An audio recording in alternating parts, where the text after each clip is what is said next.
uhita untera cacu. Ndashaka kumva hano uvuga ngo wajyanye ibyuma mu rusengero. Ndangije nzaguha ka video kabyara umuntu nabonye agafite nzakamusaba niba kigafite nzakakwereka. Noneho mfata ipantaro ndayambara. Irambwiye ubwo ko Imana ari yabimbwiye kunyine kubikora. Fata ni wacu kandi nabutanze harubwo n'ahandi. Fata ipantaro ndayambara sibyo ndangije kuyambara mfata indi iyacikaguritse isa nabi nayo nyishira hejuru ya indi nziza abyumvishije hejuru ya indi yacikaguritse imbi isa nabi shiramo ibyuma bibiri kimwe ngishira hano iburyo ikindi ngishira ibumoso hejuru nambara indi pantaro nziza ibyuma byica uyu mukozi w'Imana twaje gusura hano mu karere ka Burera n'umuhanuzi Imana yagiriye neza impano zidasanzwe yagiye asengana n'abantu benshi indwara zirakira asengana n'abantu benshi inyatsi ziragenda n'abapastori twinjiranye ritari twazamukanye ritari ahera nta muntu ugeze amenya ko ibyo bintu mbifite hejuru nshira ikoti ndagenda ayidata we yisindima ingora n'umubiri nambaye ngiye kubisigaha nigire mu ijuru n'ubundi nzi neza yuko inaha atari iwacu ni mu ijuru aho dusiganirwa.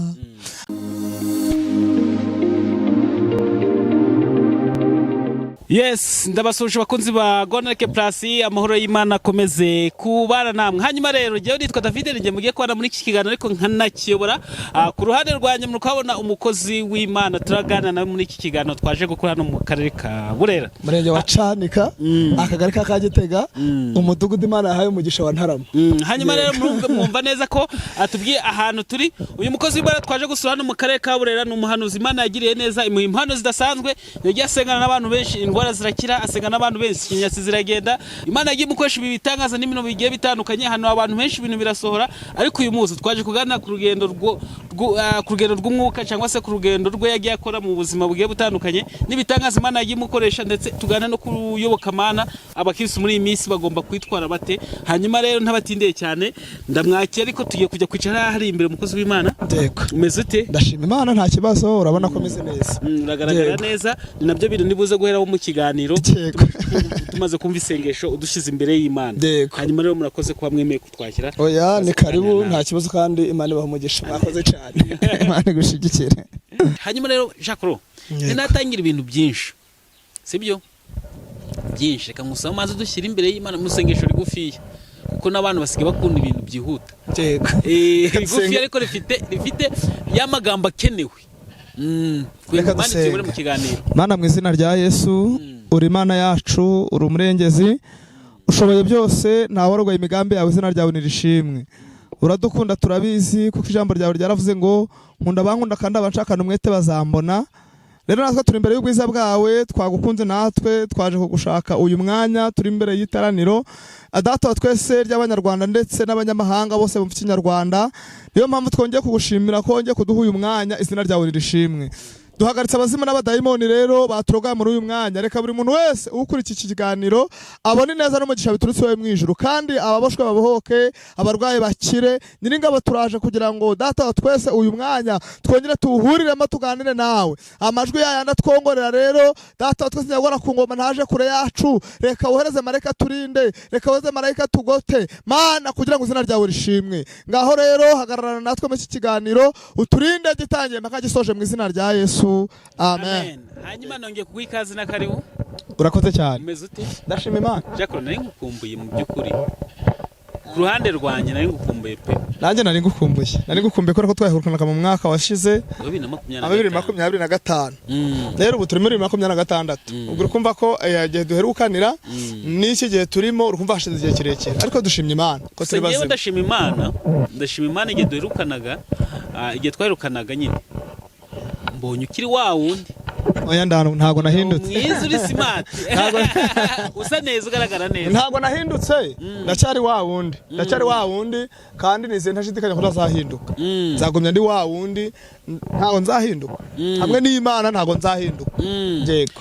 Ndabyibuka ikiganiro cyambe twigeze gukorana kuri Gonareke TV nubwo uyu munsi turi kuri Gonareke Plus waje wambaye costume ugaragara neza. Ikibazo cyambe nakubaje cyari Kro timbwiza ukuri bisobanuye iki ko umuhanuzi yasa neza cyangwa se yagaragara neza mu bantu.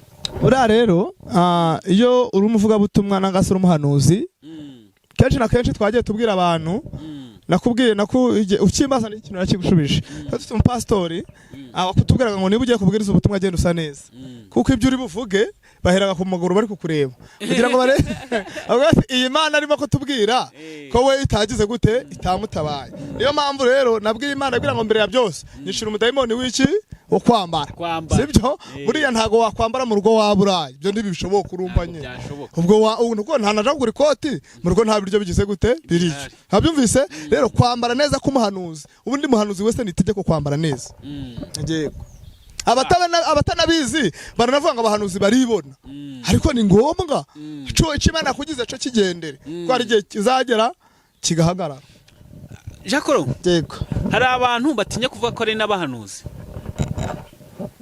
Yego ndaguha urugero, kubera iki abantu batinya kwita abahanuzi cyangwa se kuba kuvuga amazina yabo ko ari abahanuzi? Yabajya nko gusengera nk'umuntu akagenda yabitse ngwenda nka Bibiliya mu mufuka w'ipantaro, abona banayishyira muri sentire, yagira akahita kabika akavatinya kabira kanye nkabika muri sentire. Urabizi kuyibika kuri sentire? Yego ndabizi cyane. Kubera iki abahanuzi bamwe ibyo bintu bakunda kubikora? Ni ukuvuga ngo nta cyizere bifitiye.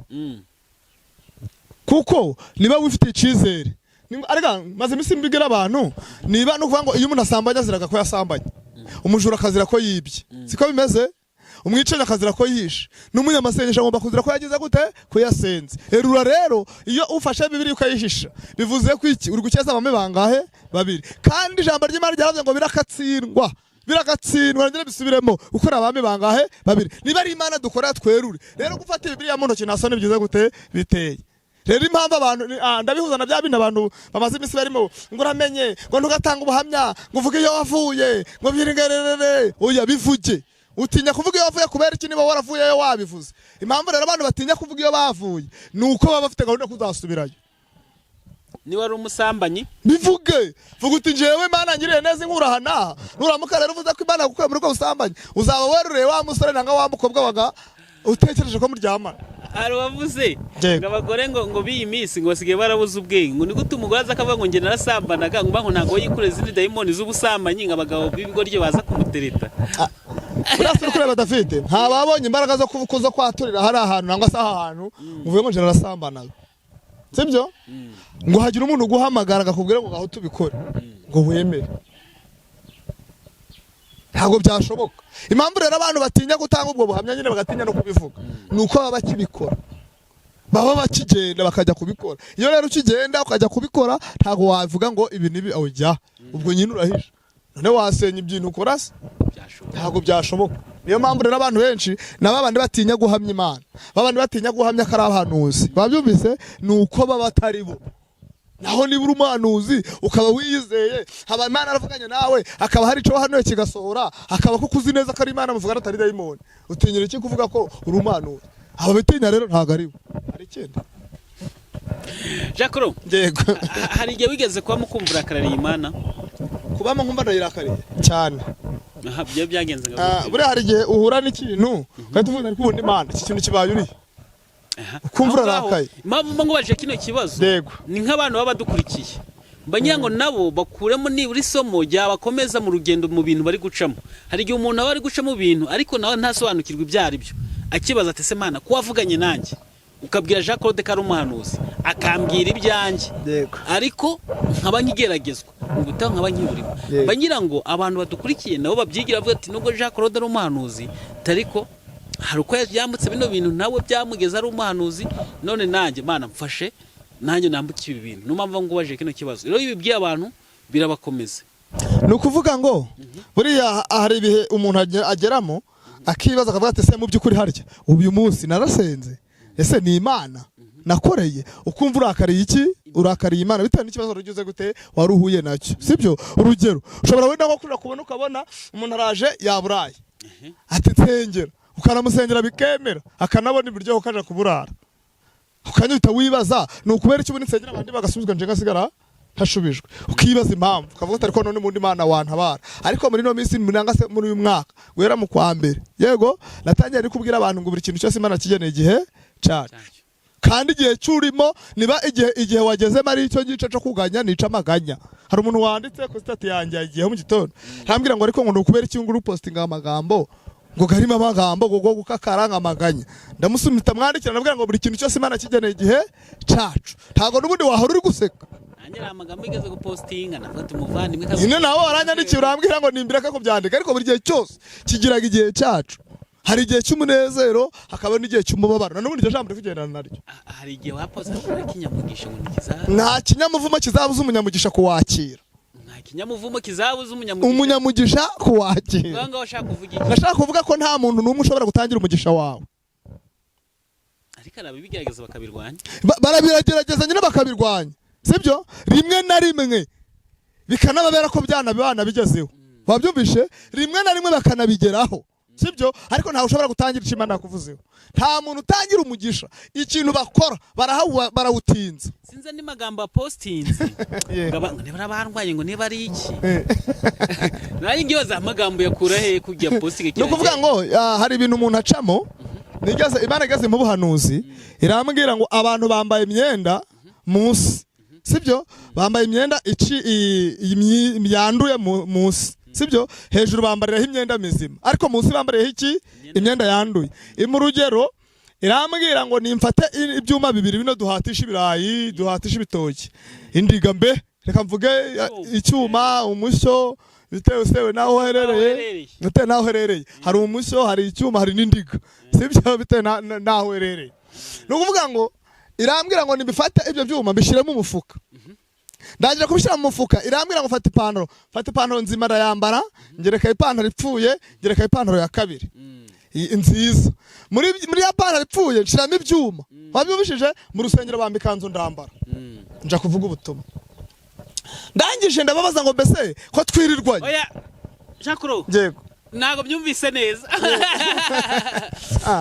nari mvuze ngo Imana igeze mu butumwa mu kwezi kwa munani umwaka ushize iramwe ngo genda umbwirire abantu ngo sibyo bambaye imyenda myiza hejuru kandi munsi bambareyemo imyenda igize gute yanduye irambwira ngo genda ubabwire ngo kandi barimo kureba ku buranga bw'inyuma ariko ku mutima ntibahashobora noneho bagafata abantu bagakwiye kuba bakaje imbere bakabashira inyuma bakazana abadakwiye bambaye ya myenda bivuze ngo hari ikindi kintu cy'inyuma bari kugira gute bari kureberaho iramwe ngo genda umbwirire abantu ngo abo twicaranye abo tugendana nibo bicanye ni nabo bagambanye uwo mwicaranye tukabana David ibyuma byujujemo kugira ngo ninde aba ku ruhande uhita untera cacu ndashaka kumva hano uvuga ngo wajyanye ibyuma mu rusengero ndangije nzaguha ka video kabyara umuntu nabonye agafite nzakamusaba niba kigafite nzakakwereka noneho mfata ipantaro ndayambara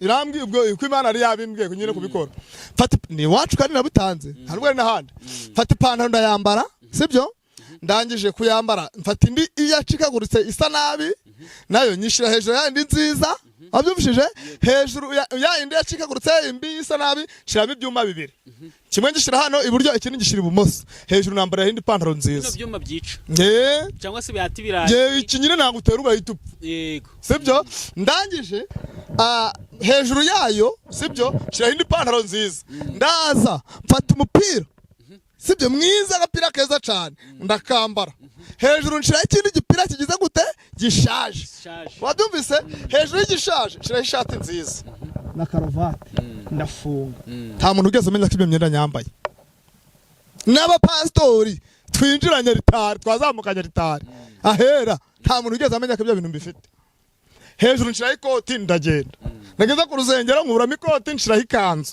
iwacu mucangirikani twambara amakanzu yego nshiraho ikanzu nja kuri iki nja ku ruhimbi bamba mwanya wo kubwiriza nta muntu uzi ko ibyo bintu ngize gute mbifite wabyumvishije ngisoza kubihanura sibyo ako kanya direct ibyo nahanuye nkuko Imana yabimpaye nkuko Imana yabivuze byahise biba icyo gihe rero umuza gupostinga yego nuko byahise biba mu rusengero gute nje narangije gutanga ubutumwa nyuma y'ukwezi kumwe ubuhanuzi butangira gusohora ibintu biraba abahangana barahangana abarwanya abandi barabarwanya abicana baricana intambara zirakomera nanje izo ntambara zingeraho abyumvishe izo ntambara zingeraho bikomeye ndetse ntakuvuga ngo bikomeye byumve urukumva rero bivuze ngo ikintu cyose ubona kuri iyi si nuzabona muti nanditse kuri sitati yanjye nanjye byatumije kuntekereza ibintu byinshi. Ico gihe rero nari ndi mu bihe binyemera gupostinga ayo magambo. Giziye naye ndakubwira ati nyaboneka urambwira ngo ni inkuru sitati ariko bura barampohoteye kubera ko nico gihe nabaga kize gute nico gihe nabaga ndi. Reka tubwire aba bantu badukurikiye. Yego. Bura ngo biba byiza umwanzi wakumuhisha ko wababaye. Oshi. Byiza kumuhisha ko wababaye. Sibyo? Hari ukuntu ujya witwara ukamwereka kutababaye. Ariko hari n'igihe nkoherereza ijambo kugira ngo umenye neza. Hari umuntu wese gupostinga aravuga ngo kandi ngo abanzi banje. Ngiyo mbose itinza akantu kabi. Bagira ngo ko mbese ko kudurira. Ngo kubera ko mungiraga nabi mugira ngo nimwe ndi kugira gute? Ngo nimwe ndi kubwira. Kandi mu byukuri ntago ari bari kubwira. Ariko mu byukuri banashatse kugira ngo nkubwire. Wiki ariko abantu barakaze ngo iyo upostinze akantu. Yego. Iyo upostinze akantu katari keza. Wowe kandi uri umwanzi wawe ukakareba. Uhita ugumenya yuko ari wowe mbwiye. Kandi rimwe na rimwe atari wanagize gute atari weho nabwiye nuko ubundi gahunda zigenda nuko ubundi ibintu bimeze ahubwo muri iyi si nukwiberaho ukavuga utereka niberaho mu buzima busanzwe niberaho ndi kwisekera kuko nubundi abanzi bo nakangari. Yego. Hanyuma Jacques reka twigaruke ku murimo w'Imana. Ngiye nkuzi uri umuhanuzi ufite icyumba cy'amasengesho ndetse Imana yagiye gukoresha n'imirimo n'ibitangaza bigiye bitandukanye nimbivuga nga kuko ndakuvuga nk'umuntu usanzwe ukuzi umuntu twasenganye umuntu tumaze kubana igihe kirekire navuga ati ntago ari igihe gitoya. Yego. Jacques uyirebye umurimo w'Imana muri iyi minsi ubona umurimo w'Imana uhagaze gute? Umurimo w'Imana muri iyi minsi rero uri ku munzani abakozi b'Imana bari ku munzani abantu benshi bari gupimwa kandi nimvuga guco ndabamvuza abakozi b'Imana. Umurimo w'Imana nubundi ugaragarira mu bakozi bayo. Sibyo? Kuko buri wese ku murimo we afite icarico. Buri wese ku murimo we afite uwo yitwa we. Sibyo? Rero muri no minsi umurimo w'Imana uri ku munzani witwa gakwege. Gakwege abantu bafata iminzani barawuzi cya barabazo uwo munzani. Uwo munzani witwa gakwege ni umunzani ushiraho ugasakuza. Wabyumvishije? Niyo mpamvu abantu bise bitwa abakozi b'Imana bari mu nduru n'urusaku rugize gute rukomeye. Umurimo w'Imana muri no minsi rero ni wo gusengera cyane ni ibintu bikomeye cyane kuko Satani yibasiriye abakozi bayo. Niyo mpamvu abakozi b'Imana niyo mpamvu Imana yo ari igomba kurengera abantu bayo ikarengera n'umurimo wayo kubera ko imisi turimo ni imisi nigaze rimwe Imana igeze ijana tubwira ati ijambo rigiye kuba ingume abantu muzashaka mwumva ijambo ry'Imana mugire gute muhabure abantu muzajya dore muri kwanga gusenga Imana igeze impano ubundi buhanuzi rambwira ngo genda umbwirire abantu ngo binshakire umwanya ngo bishakire Imana umwanya. Urumva? Rambwira ngo genda umbwirire abantu ngo ubabwire ngo mwiyinshakire umwanya kuko nje ninza kuwushaka nzakora kuco bakunze. Ibyo bintu sinzi buri kubyumva kubera igihe mpamvu nyine ndashaka ngo dusobanure nanjye iyo wanatinze kuvuga banaguma nabyumvise. No kuvuga ngo uzarebe kuvuga ngo nshakira umwanya wowe inushakira Imana umwanya ngo okay ndi mu kazi sinjya gusenga nzajya gusenga nabuze iki akazi cyagiye Imana izahita kuraho ka kazi kugira ngo uboneke mu masengesho. Bishatse kuvuga ati uyu munsi nagize akazi kenshi sinabonye ukuntu njya gusenga ayo nama kosi inama itunguranye sinabona uko tujya gusenga ibyatunguranye ibyo birumvikana ariko niba ufite akazi dafite sibyo ukabuzi neza gukora kuva kuwa mbere kugeza kuwa gatandatu banyamara ushobora gufatamo umunsi umwe utandukanyije no ku cyumweru vuga ngo uyu mwanya nihereranye n'iki nihereranye n'Imana.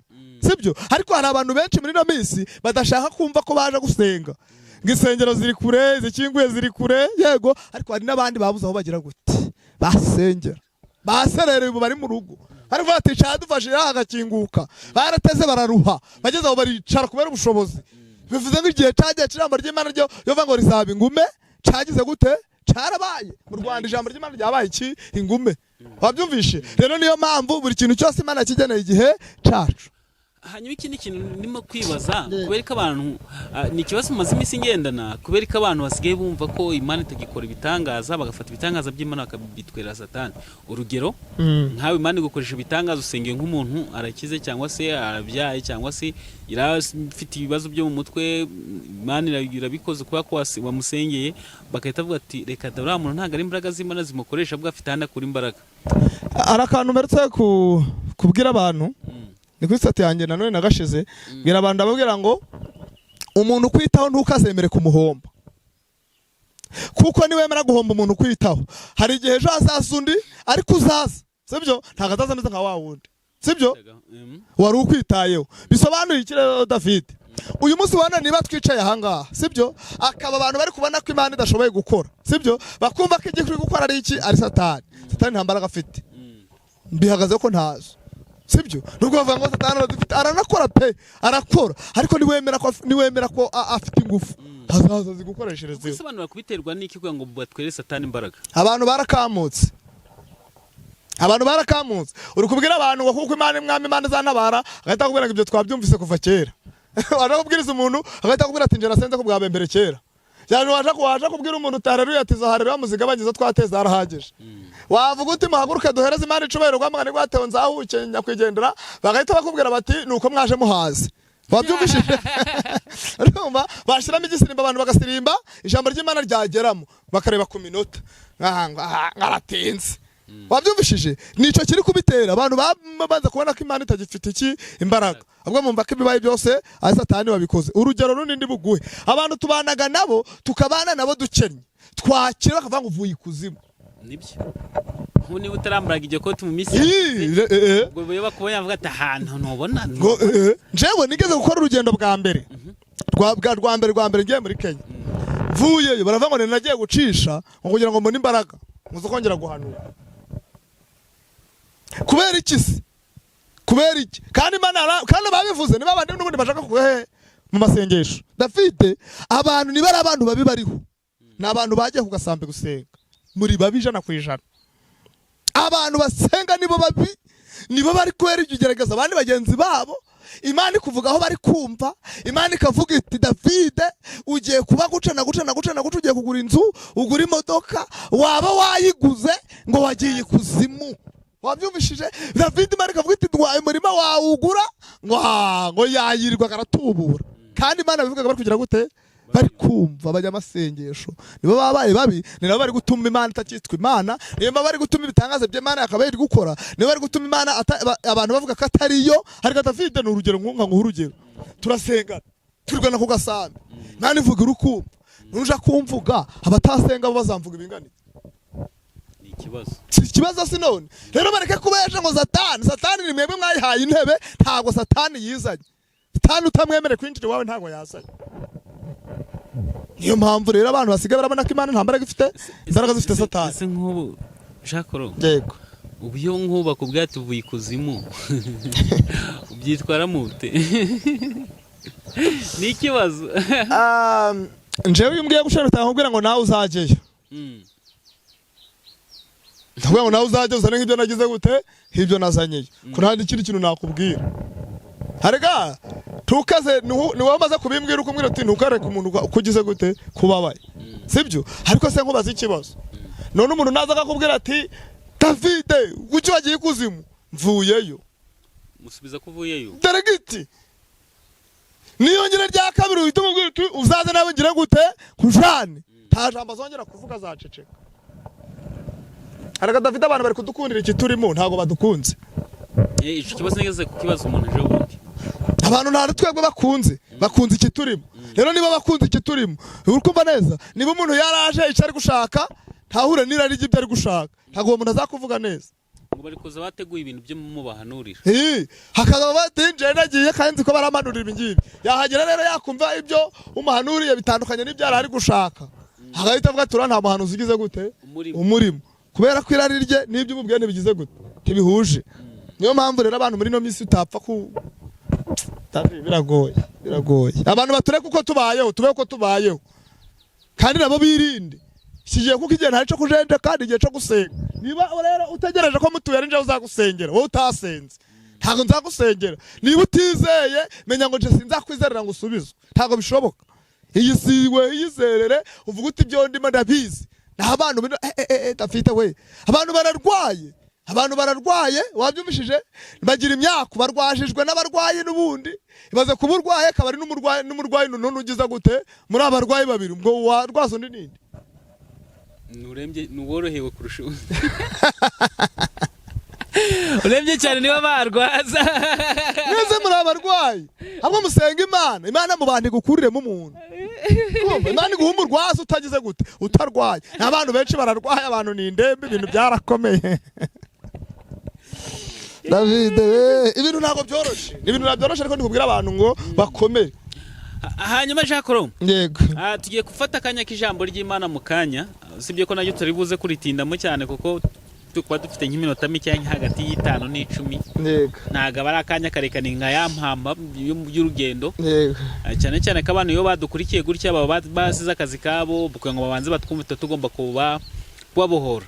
Ahubwo reka twigire kuri iki kintu Jacques. yego hari abantu badukurikiye bafite ibibazo byinshi, bakeneye Imana, bakeneye guhura nayo, bakeneye kumva ubuhanuzi, bakeneye kumenya amakuru y'Imana bagambiriyeho. Jacques, kandi nawe uri umuhanuzi n'ukuri kw'Imana, sinzi ko uzi ko ibyo bintu bijya biba ku bantu, kumva umuntu akeneye kumva ijwi ry'Imana. yego oya natwe turarikenera, natwe turarikenera cyane. Neza ari umuganga wivura, nta muganga wivura. Hari igihe areba akavuga ati n'igisebe cyane byatewe n'iki cyavurwa n'iki. Nta muganga wivura, byanga byakunda ashaka umuganga umuvura. Niyo mpamvu bose baba babaye. Sinzi niba ari ikintu wavuga ku kintu cy'ukuntu umuntu yavugana n'Imana, kuko impamvu mba ngwaje nka kino kibazo mbangira ngo mbarize nk'abantu badukurikiye bari muri situation bumva bashaka kuvugana n'Imana aka kanya, nta kindi kintu cyabafasha usibye kuvugana n'Imana. Yego no kuvuga ngo nababwenga abantu bave mu bantu baje ku muntu. Nukuvuga ngo iyo ufite abantu babantu wiringiye mu bushobozi ukabubura byanga byakunda ucika intege. Rero cyagiye ucitse intege ukumva birakugoye, nta kindi kintu gishobora kuguhesha umutekano, nta n'ikindi kintu gishobora kuguhesha amahoro usibye kuja imbere y'Imana. Muri byaravuze ngo mwijuru imbere y'Imana mfite umuntu umvugira, umukuru w'abatambyi kandi yitwa Rukundo. Aravuga ngo mpamya yuko izina ryanjye riri mu mutima we, ubwo mvugira nta mwanzi wagira gute wamunyirukanaho. Nta handi hantu ubuhungiro buri, ni uguca bugufi mu mutima ukasenga ukerana n'Imana, ukavuga uti muze mwenyine twiyane nka wa muririmbyi, ubundi ukegera Imana ukaganira n'iki niyo nta muhanuzi waguhanurira, byanga byakunda waganira nayo. Rero abantu ahubwo bave ku bantu, ahubwo begera Imana kuko ari ishoboye byose. Yego Jacques, hari ibihe wigeze gucamo kumva nawe birakugoye? David Bazi nubuko tubirimo. Nibiko tubirimo. Nabaye mu bihe bingoye ndetse kugeza naho numva nanjye niyanze. Ukumva mbese aho ubuzima bwawe buri, ukumva intambara ibigeragezo urimo, ukabona no kumana utasubira no mu rusengero, ukabona gusenga utabireka. David nabiciyemo cyane. Wiyanze kugeza ku ruhe rwego? Ntago byakomeye cyane ku rwego kurwo numva wenda navuga nk'aba bandi bavuga ngo bariyanze ku byo baje kwiyahura. Ntago nje nabaye ku rugo rwego, ahubwo ngewe naragiye mbonye binkomereye, ndavuga ngo ndagiye. Cyo gihe nafashe n'urugendo, ndavuga ngo ndagiye kandi sinzagaruka. Ngiye gushakisha ahantu njya byibuze mpabe ku buryo nzahaba mpaka ibyo kuvuga ngo ndagaruka inaha ngaha bivemo. Wasaga n'utorotse? Nasaga n'utorotse. Naragenda byibutse nageze mu Uganda ku mupaka, ndambuka ndasinyisha nk'ibisanzwe, ndagenagereza mu basi ndicara. Naye ngatisha ico gihe bari gukatira imitwaro 5 nanga se 20,20 y'amafaranga njye Kampala. Ariko mu byukuri nari ngiye nk'uwiyahuye. Nageze Gisoro ndakatisha basi ndicara, mu gihe nicaye mu basi muri umusaza araje. Aba bantu nyine bafite ikibazo cyo mu mutwe. Araza yari yafashe no mu mabere, yarashizemo ibintu byinshi, afite ikifurumba, araza mpagarara imbere, aranyira ngo pu anshira mu maso. Arambwira ngo uhimye nde. Abari mu basi bose barakibuka muri bisi, barakangarana, baranyitegereza. Noneho ndangije nabasuye umuntu bita byasi nabyitaho kubw'inda nyiri kumana niyanze bikomeye. Arongera agaruka inshira kangahe ya kabiri, arongera ati uhimye nde. Abari mu basi leta bambaza ngo ufite icyo kibazo. Vuga nta kibazo mfite. Muraziranye se ntuyu ni inshuti yanje wahese ko ntari nanamuzi. Bari hangana narwaye bicurane. Noneho aragaruka inshuro ya gatatu akora muno mu mabere, azamura amandazi. Harafite mibirindazi, harabizamura guca arabintera ngo cyo fatkurye. Akora muri rwa rufuka yarafite, akuramo akaji karimo kakanovida, nakarava ngo cyo fatkunywe ngo genda ngo maze ngo turebe ico uzakorayo. Abantu barambaza ngo uyu muntu kucye kwibasiriye bingana guca. Ubundi bite byawe, ubundi amakuru yawe. Ndavuga ni ukuri kw'Imana, ngiye nta kibazo ngize gute mfite, kandi ubwo nari ngize gute, nari ngifite, nari ndorotse ngiye. Noneho arangije arasohoka, agaruka inshuro kangahe ya kane. Arangije arambaza ngo buriya bukwe wishe inyungu ufitemo ni iyi. muri wishe ubukwe hari ubukwe twe turataha muri groupe yacu ariko ayo baratahisha ubukwe ubwo nari nyagendanye ubwo kumva groupe gusenga bihagaritse naragiye ahita mbaza guco ndananga kumusubiza harangira ambira ngo ngo sho sawa ngo genda ngo ubwo uzingura muhiminye wari utorotse iki nimatari ibanga oya ni ibanga ryanjye yego ndangije naragiye ngeze abantu bari kumwe mu basi barambwira bati sohoka ndababwira ntabwo nsohoka nyiragenda amafaranga banyakatiye yanjye barambaza ngo tubwire ikibazo ufite ndahubwo babona amarira azenze mu maso ndangije bahita bafata ya sente barazinsubiza barananteranyiriza n'abandi shiringi barazimpa ndangije kubw'ikibazo nari mfite nahise nsohoka mu modoka pagarara gisoro guca ndazungerera umutkurane njya ku ibasi bari bayinkuyemo banterereza polisi bati umuntu yagira ibasi yagera gute cyongera kwinjira polisi barabaza afite ikihe kibazo mbona ntibanyitayeho mpita maca mu myanya y'intoki nzamukana bita ku musozi wo kumusaraba ndavuga ngo ndagiye ngeze ku musaraba narapfukamye ndavuga ngo rero wa mana we niba uri imana uyu musozi go nzawuvamo ucyo mu kibazo ngeze gute nari mfite kabiri kandi nangwa sima kimwe kugira ngo ejo ubwo bukwe bwari buraba sibyo twari turabutari ku wa kane ubwo ngo musi twari ku wa kabiri ku mugoroba niyanga se niba uri imana kaburuko kubwo bukwe koko ushaka kugira ngo nzabutahe nzave muri uyu musozi mu gitondo kare kare hari umuntu azana teremusi y'icyayi cy'amata n'amandazi kandi y'amakorano niba bizana ndamanuka nasanzemo abakongomani batatu bari gusenga mbaka igitenge nzamuka igiti ndazirika mu shami nicaramo nizirika muno mba mu giti nicara ku ca gikapu canje nahise mfumbata ca giti ndasinzira mu gitondo kare kare hazamuka umudamu w'umuyisilamukazi haraza arambwira ngo manuka urya waje coce ngo numara kurya ugire gute utahe umudamu w'umuyisilamukazi utaza havuye ntago muzi twanarangiriye aho ngaho sinanamukurikiranye byarangiriye aho ngaho umusazi we mwahuriye mu modoka uwo musazi we twahuriye mu basi nyine nawe byarangiriye aho ntago wigeze umubona byarangiriye aho ngaho nahise mpaguruka guca numva ubwo bugize gute buranyishe numva noneho sasa umutima wanje ariko uraruhutse namaze kuruhuka ndamanuka fata teremusi kuko gifunguye nsangana icyayi cy'iki cy'amata ndebye amandazi nsangana amakorano ndangije umusozi narawumanutse ndangije kumanuka ndongera subiza igikapu ku mugongo ngira gute ndagaruka nageze n'ahantu nkajya ibyo ngomba gutunganya ku wa gatatu nimugoroba iteraniro ryari ririho nijoro rirabaho rimaze kubaho turasenga ku manywa turaterana dutaha ubukwe ariko mu by'ukuri kose nja kugenda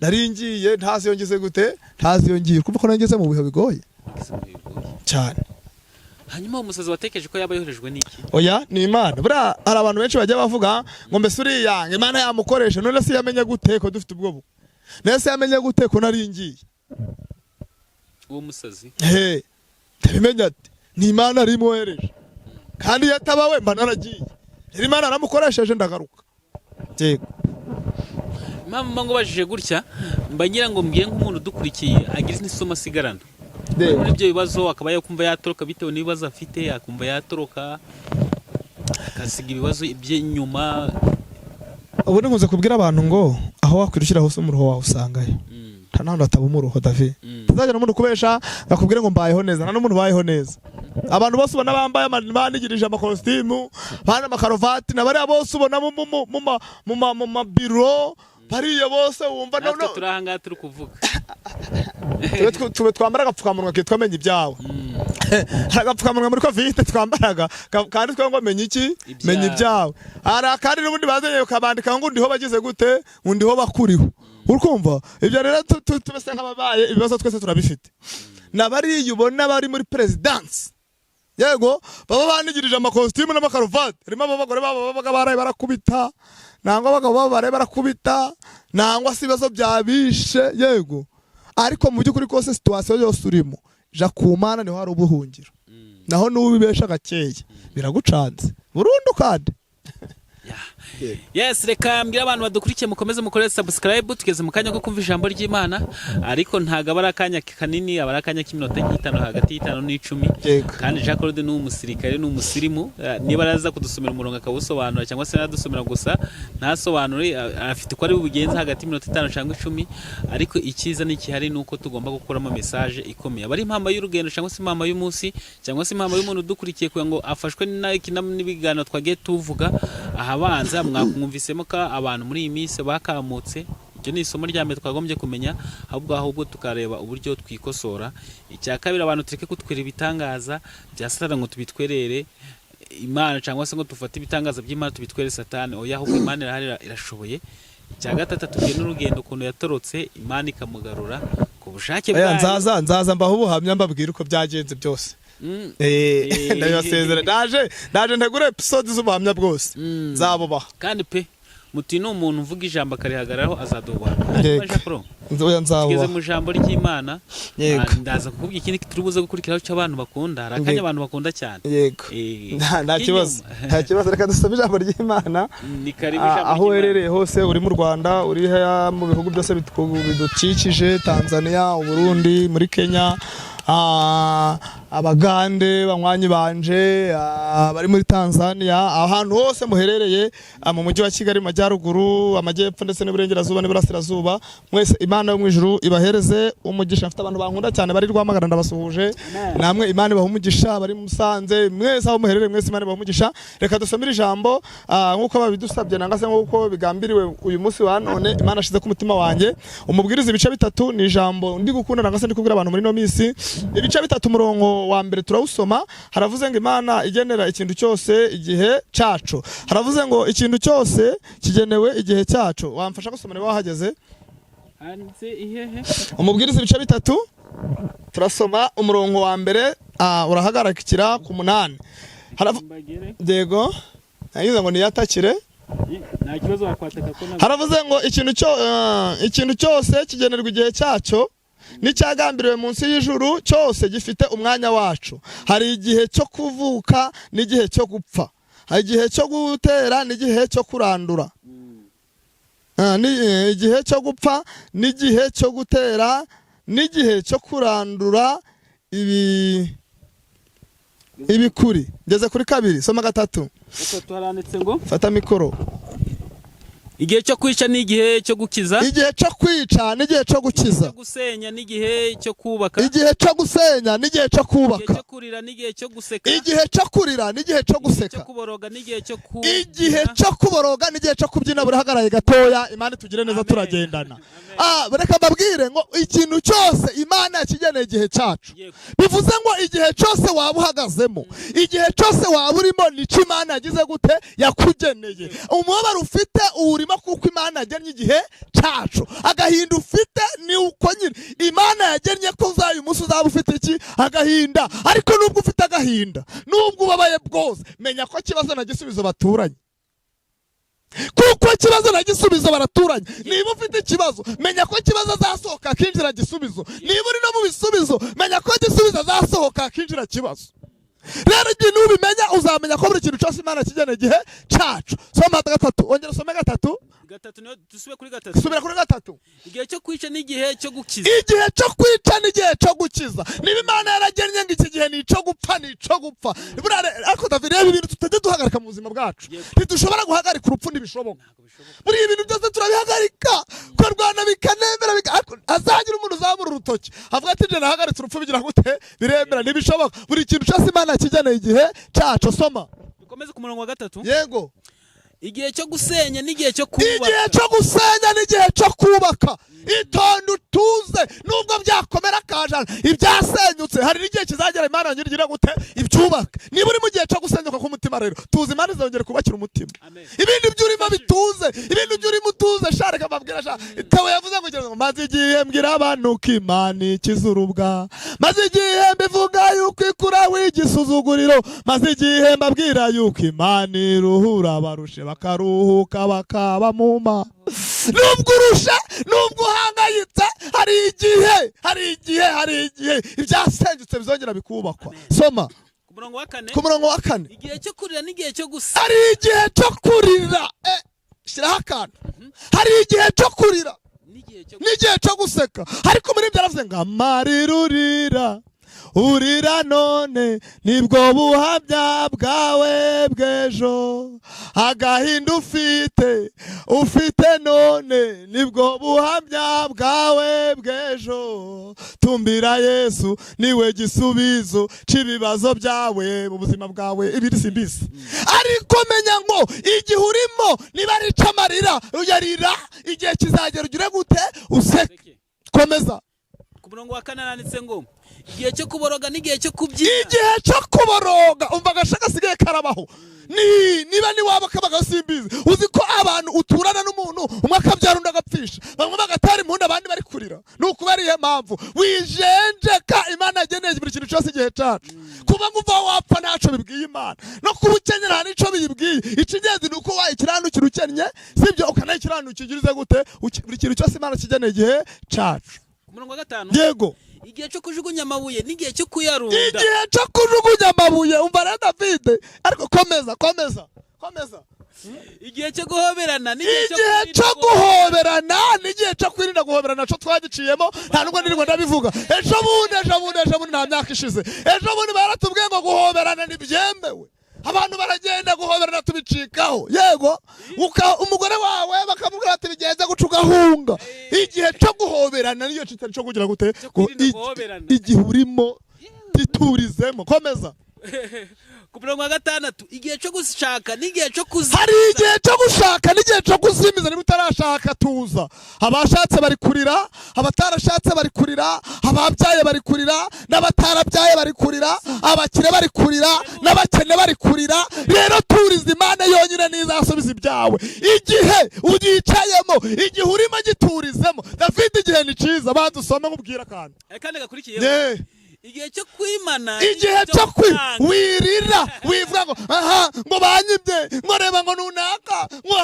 ukeneye iki igihe wari urimo baraguhaye none uri mu gihe cyo kupfa no kurindagira turiza rero aho ngaho umenye ko hari igihe cyo baguhaye none uri mu gihe cyo kukwima niba rero uri mu gihe cyo kukwima ntacyo wakora kuko ni mu gihe wagezemo none igihe urimo urakigenza ute komeza 7 igihe cyo gutabura n'igihe cyo kudoda igihe cyo gutabura n'igihe cyo kudoda igihe urimo rero niba bari kugutanyaguza kaba hariya bari gukurura bagashikuza ayidata we yisindima ingora n'umubiri nambaye ngiye kubisigaha nigire mu ijuru n'ubundi nzi neza yuko inaha atari iwacu ni mu ijuru aho dusiganirwa ayiwe Mana tuzagera iyo ryari ko mbona n'umuhanda ukomeje kuramba Haleluya hari igihe cyo kuguha hakaba n'igihe cyo kukwima hari igihe cyo kurunda amabuye hari n'igihe cyo kuyagutera hari igihe cyo kukubumbabumba abantu bakubwira ngo komera ntacyo wabura udufite hari n'igihe cyo kubwira ngo gapfa gatsindwe abantu bakavuza induru abo wahereje abo wagaburiye bakazivuza abo wambitse abahazi bagakoresha za mbaraga wabagaburiye bakaguhiga igihe Fanchoti mugenzi kuja mu mugisha ubanza kunyura neza mu irembo ry'umuruho iyo utambutse neza mu kigeragezo niho ubasha kwinjira mu irembo ry'umugisha kandi Bibiliya iravuze ngo utazi umwanzi asiga umubiri uyu mubiri utazi umwanzi urawusiga umubiri ukawambika umubiri ukawugaburira ukagura amavuta meza mperutse kuja muri sare Kigali David barangije kunyogosha ngo ninishira 7,000 ndavuga ukuntu yogosheshaga kuri 300 iwacu tekereza na 7 numva nanziyogoshesha inshuro 10 n'izindi 20 urumva igihe uko wabigenza kose igihe kiragutegeka kuko Bibiliya yavuze ngo buri kintu cyose Imana kigena igihe cacu isi ni insazi yego dukomeze yego igihe cyo guceceka n'igihe cyo kuvuga urakoze igihe cyo gukunda n'igihe cyo kwanga wamba baruka muri David hari igihe cyo kuvuga hakaba n'igihe cyo guceceka yano uzabona cecetse ntuzajya ngo nize ubugome ndi mu gihe cyo guceceka abantu benshi barambwiraga mutuyi kutakivuga byakugenda ndi mu gihe cyo guceceka kandi n'igihe cyo kuvuga nikigera ayi David we ko nzavugara ko nzavuga hari igihe cyo gukunda n'igihe cyo kukwanga. Abantu bari gihe bageraga bakubwira ati irafi turagukunda. David nigeze kubaho mu gihe umuntu wese natambaga akora ku ipantaro yanje, reka ngusetse nageze mu kindi gihe babandi bakoraga ku ipantaro zanje abari bagenda bari kumbunza bakuvuga, abari bagenda bari kumvuga, ariko reka mbahitangaza babwira ngo nimuvuge vuba musoze kuko igihe kigiye guhinduka. Igihe kigiye guhinduka kandi umvuga usiga umenye ko nawe ejo bazakuvuga. Ndabiyamye amen. Ariko David hari igihe tugeramo urumva ukaba mama nico gihe cyo guceceka. Iyo uvuze rero vuga kuko umugisha wawe nta wawutangira cyo koza bazawukereza. Yego soma ijambo rya nyuma dukurikiza ni ku murongo wa 8 navuze ngo igihe cy'intambara, igihe cy'intambara urwana intambara nziza, Kristo n'imbaraga zawe, fata ubugingo aguhaye ngo buguheshe ibyishimo we. Hari igihe cy'intambara kandi izi ntambara iyo uzigiyemo zigasunikwa na wa wundi wavuze ngo ari ibi byo bagari bibasosha bisunitswe na mwene so. Dore iri mu kigeragezo reka nkubwire abantu baraguhunga bose kandi ntaco mupfa, inshuti yawe magara ni nayo mwanzi wawe gica, kuko iyo wageragejwe niyigutarangana mbere. Iri mu kigeragezo reka nkubwire abantu baraguhunga bose kandi ntaco mupfa, inshuti yawe magara ni nayo mwanzi wawe gica, kuko iyo wageragejwe niyigutaramana mbere. Iyo utari waje mu kigeragezo nta wamenya inshuti. David inshuti zanje rero Imana arazingeretse muri kwa mbere no kwa kabiri. Ntabwo Imana ishobora kukubwira ngo iragegege oya, ahubwo inshuti uzazibona uri mu kigeragezo naho ibyiza ntibiburaga inshuti. Mubwiriza 3 ibice mu murongo wa mbere ibice 3 murongo wa mbere kugeza ku 8. Igihe cyose Imana kigeneye igihe cyacu David tizi iminota 5 nkubwira ku gihe ndayiguhaye. Igihe kirazaga wari boss wambaye suit wambaye ikoti, igihe kikagutegeka ukongera ugasubira kwambara boda boda. Igihe kirazaga wambaraga ishati ya 50, igihe kikagutegeka ukaja kwambara ishati ya 300. Ico ni iki David sha? Ico ni iki? Reba ukuntu igihe hari ciza ariko David. Reba igihe kikubwira ngo ugeze igihe cyo kurya ifiriti n'inyama. Waje kwa muganga igihe kikagutegeka bakakubwira ngo ntiwemera kurya ifiriti n'inyama. Imboga zitagira umunyu. Ico ni iki? Ni iki? Reba igihe ugera amasha bakakubwira ngo watambuka turagukunda. Wagera ara turagukunda. Ukongera ukagera mu kindi gihe bakakubwira ngo hano wihicara hari abandi bahateguriwe. Ico ni iki? Bibiliya yaravuze ngo buri kintu cyose Imana kigeneye igihe cyacu. Umva igihe ukuntu ari cyiza ariko David igihe kikurazaga muri etage kikakumanuramo ugakodesha bakakwirukana bakabwira ngo ikore imifariso zawe ugende. Igihe kiguhuza n'inshuti zikomeye, igihe kikazajya gusigara nta n'inshuti iri mugize gute ufite. David igihe kigukuraga mu nzu y'ababata 3, igihe kigakura mu ikodo ukabona iyawe na etage. Ayiwe igihe reba igihe reba igihe ntawe utinya kukubwira kurimbwa kandi uri umugabo, ntawe ugutinya kuko nawe ubwawe nubawitinya, ugenda wubabye kandi wari umugabo, ukananirwa urugamba kandi ugaca mu idirisha kandi hari umuryango, cyangwa ugahera mu nzu kubera ikigeragezo, ukabura musazi kandi warambaye wagisi, ukabura igikoma kandi waranyaga isukari, ukagenza ikirenge kandi warambaye inkweto. Buri muntu ageragezwa ukwe ntawabiro ndora. Igihe cyose Imana kigeneye igihe cyacu, hari igihe cy'intambara, hari igihe cy'ibyishimo, igihe urimo cihanganire hezone eto pedestal, ihanganire igicuku utegereza igitondo yabikitabi zirabe evo buzaca. Kubera iki? Igihe kiraza kikagutegeka kikakubwira ngo ntuzagere kwiyogoshesha muri sale ya 300 ishamu ya 7. Nagezemo baranyagosha mbona nta nibyo bankoreye bisumba ibyo wawundi ya 300 agiraga gute ankorera, ariko kubera ko igihe cyanyemeje kuja muri yo sale ndayishura. Habyumvishe igihe kirakubwira ngo ntuzongera kurya ibiryo bidakaranze, kwajura ibiryo bikaranze. Igihe kigukura ku biharaharo n'ibishogoshogo warangiza ugashiraho umufariso mu gitanda cya ukaryama. Reba igihe ukuntu ari ciza rero.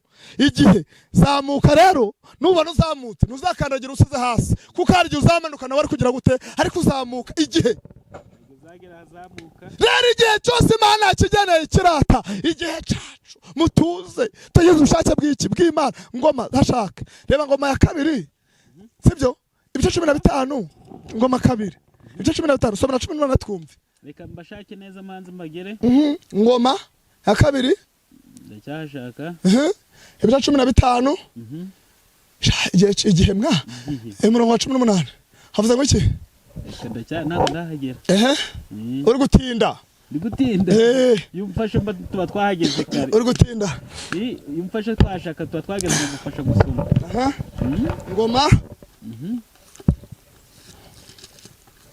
urahagera mbere yanje n'ubundi kuko atangiye kwashaka mbere ngoma ibice bibiri wahageze wajya gukoresha ngo nta ngoma irimo ngoma ya kabiri ngoma ya kabiri ibice 15 umurongo wa 10 umurongo wa 10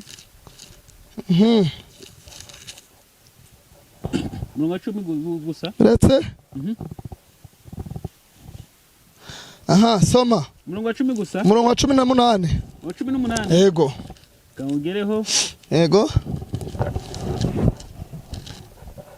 18 soma akira ibintu se reka soma neza acyura ibintu se yejeje ku nzu y'Imana n'ibyo yejeje ubwe by'ifeza n'izahabu n'ibindi bintu soma 19 kandi nta ntambara zongeye kubaho kandi nta ntambara zongeye kubaho geze mu mwaka wa 35 yego akiri ku ngoma nshatse kuvuga iki buri gihe cyose Imana yatanyanira igihe cyacu ugeze rero ndakubwira umunyentambara mubwire ngo intambara ufite n'intambara uri kurwana tuza Imana iravuze ngo cura ibintu byose ucura ibintu byose kwa 18 atubwiye ndumwe usubiremo subiramo 18 aranditse 18 acyura ibintu byose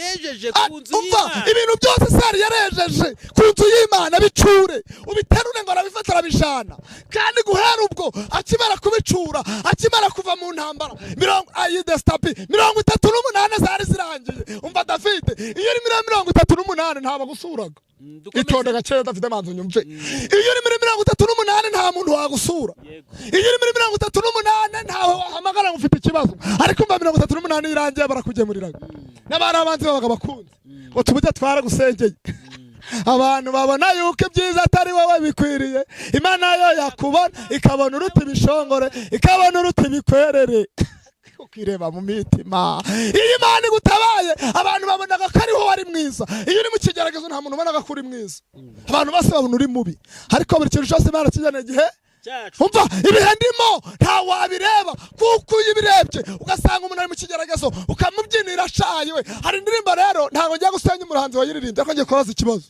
ramuhanzi ndanamukundaga nzashana kumusura igisenge hari umugore aririmbye ngo humurira abafilisitiya bagucaniye birahindutse nibo bawugiyemo naho we haba wawucaniye birahindutse nawe uzawujamo we abantu rero bukumva barayicuranze abantu bakajaho umuziki igezwaho abantu bakawubyina ngo muri abafilisitiya bacanye igihe kinageze ngo bawusimye we haba wawucaniye bizagenda gute weho uzagira gute tekereza nawe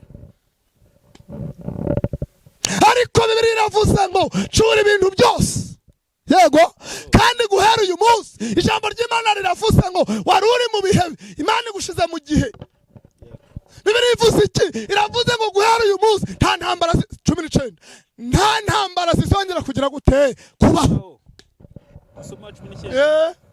ntambara zongeye kubaho kandi guhera uyu munsi wa 35 akiri ku ngoma ukiriho nta ntambara zongera kugira gute kubaho kuko Imana iravuze ngo cura byose muri make fata ibiri mu mitima byose ubisibe byari intambara bikuremo byari ibibazo bikuremo kuko Imana Jezi abede star bijezi bekado star Imana ikuyeho ibyo byose warebaga imbere yawe ahubwo igihe urimo nico giturize, ariko menya ko ikibazo n'igisubizo bageze gute baturanye. Menya ngo niba rero muri mu nzu yawe ari ikibazo wasasiye, sasura uburiri bwa kibazo usasire igisubizo, kuko igisubizo namara gusasa akaryama hayi data we uzafuruza ibagiro ko bwakeye. Uri kumwe nanje, uri kumva ukeneye gucesha umutima wawe, uri kumwe nanje, uri kumva ukeneye ngo Imana igukure muri bya bihe, uri kumwe nanje, uri kwemeranya nanje ko intambara zishize. Ngupfukame dusenge. Amen. Bana nanje mu isengesho ubwire Imana tu ndazi neza ko nanje ndi mu bihe, igihe kirantegetse, igihe kingoresheje bitari sawa, igihe kimvanye mu mwanya, ariko uyu munsi nongeye guhamagara Imana ngo yongere bana nanje inkore imirimo n'ibitangaza. Mwakira ijambo ry'Imana, Imana ibaha umugisha. Bana nanje muri umwanya w'isengesho, bana nanje muri umwanya w'isengesho. Yewe ubabaye mu mutima bana nanje, yewe uhangayitse mu mutima bana nanje. Bibiri navuze ngo buri kintu cyose Imana yakigena igihe cyacu. Hari igihe cy'amarira, ihangane. Hari igihe cy'ibyishimo, yewe uri mu byishimo, menya ngo ihangane, kuko ibyishimo nibo bizashira, haza umubabaro. Nawe uri mu mubabaro rero, umubabaro uzashira. Nigumara gushira wongere uze usubire mu byishimo. Bana nanje dusenge. Reba ibyo guhangayikishije. Hari igihe cyo kubaka n'igihe cyo gusenya. Yewe uri gusenya, yewe uri kubaka tuza. Intambara zirahari nibyo, ariko muri mbye yaravuze ngo urwane intambara nziza, Kristo niwe mbaraga zawe. Reka dusenge Imana, fatanya nanje dusenge. Wongere ubwire Imana uti Imana ndashaka kugira ngo ure mu ntambara mfite, ndi mu bihe bikomeye. Imana ibigukuremo, Imana igukureho kibazo, iguhereza igisubizo nk'inshuti yawe magara, kuko iyi minsi turimo ni iminsi igoye. Imana duhana umugisha. Mana mu izina rya Yesu, ushoboye byose, uri umurengezi, imbaraga zawe zijya ziturinda, ubushobozi bwawe bujya bubana natwe. Biravuze ngo buri gihe cyose Imana cyane igihe cyacu, igihe cy'umubabaro, igihe cy'umunezero, igihe cyo gufasha n'igihe cyo kubyara. Mana we, hari igihe tubamo tukumva turananiwe, ariko tukwizeye nk'umutabazi, kuko uravuze ngo duhambire byose dusohoke tugende, intambara ntazongera kubaho. Ndagushimiye rero ko hari intambara uhagaritse, ndagushimiye ko hari ibyo ukoze, hari abo bake, hari abo data utangira uhaye urubyaro, hari abo uhaye ubushobozi n'imbaraga byinshi byo gukora imirimo yabo. Ndakwinginze iki gihugu cyacu komeza kubana nacu, kandi komeza kuturinda mu izina rya Yesu. Amen. Imana iguhereze umugisha.